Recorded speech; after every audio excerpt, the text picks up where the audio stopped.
चिंतन श्री गुरुदेव दत्त श्री स्वामी समर्थ महाराज की जय। स्वामी दत्त सेवा या चॅनलवर तुम्हा सर्वांचे खूप खूप स्वागत। तुम्हा सर्वांचं आरोग्य उत्तमाचं राहू दे, राहिलेलं आयुष्य आरोग्यदायी जाऊ दे, तुम्हा सगळ्यांना दीर्घायुष्य मिळू दे अशी मी स्वामी चरणी प्रार्थना करते आणि माझ्या व्हिडिओला सुरुवात करते। बघा, आपल्या कोणत्या नाही कोणत्या इच्छा असतात।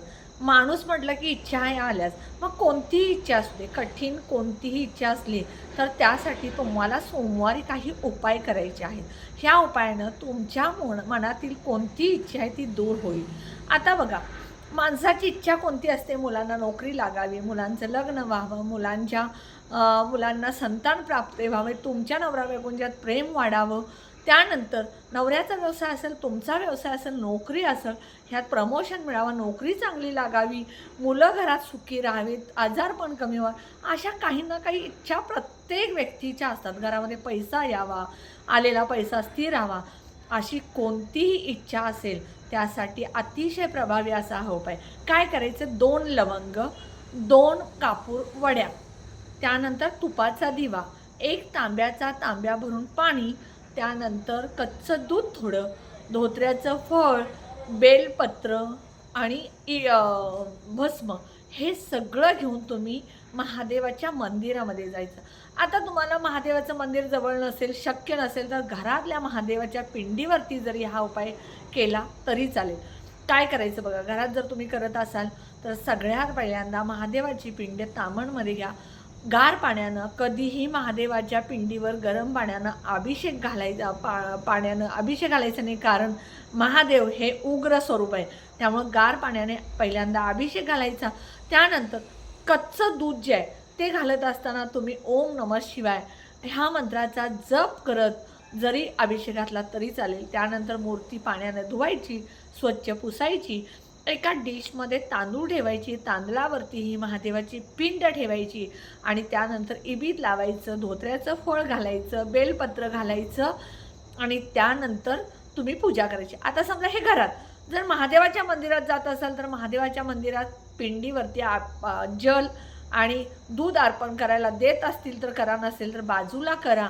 त्यानंतर इबीत लावा, बेलपत्र घाला, धोत्र्याचं फूल घाला, पांढरी फुलं घेऊन जा ती घाला आणि त्यानंतर तुम्ही तिथे तुपाचा दिवा लावायचा आणि 2 भीमसेन कापूर आणि 2 लवंगा उजव्या हाताच्या मुठीमध्ये धरायच्या, 108 वेळा ओम नमः शिवायचा जप करायचा।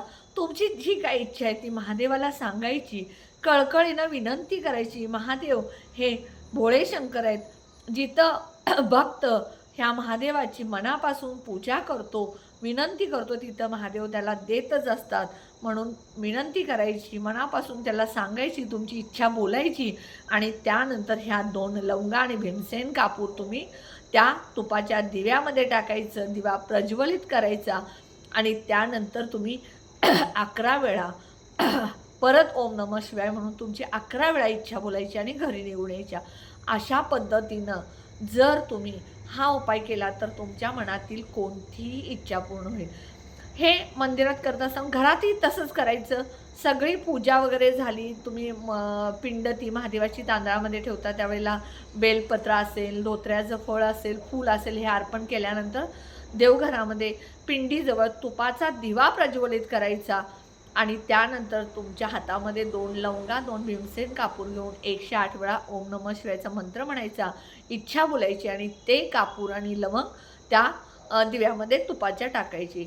अशा पद्धतीनं तुम्ही हा उपाय प्रत्येक सोमवारी केला तर अतिशय लवकर तुमची इच्छा पूर्ण तर करतीलच महादेव आणि त्याचबरोबर सदैव तुमच्या आयुष्यात महादेवांचा, भोळ्या शंकराचा नक्कीच आशीर्वाद राहील। उपाय नक्की करा। व्हिडिओ कसा वाटला कमेंट बॉक्समध्ये सांगा, व्हिडिओला जास्तीत जास्त शेअर करा, लाईक करा, ऑल बटनला क्लिक करा, त्यामुळे माझे छोटे छोटे उपाय सेवा तोडगे करतील आणि सगळ्यात महत्त्वाचं व्हिडिओला सबस्क्राईब करायला विसरू नका। तुम्हा सगळ्यांच्या मनातील कोणत्याही इच्छा शिवशंभो भोलेनाथ लवकर पूर्ण केलेत असे मी मॅनिफेस्टिंग करते। श्री स्वामी समर्थ।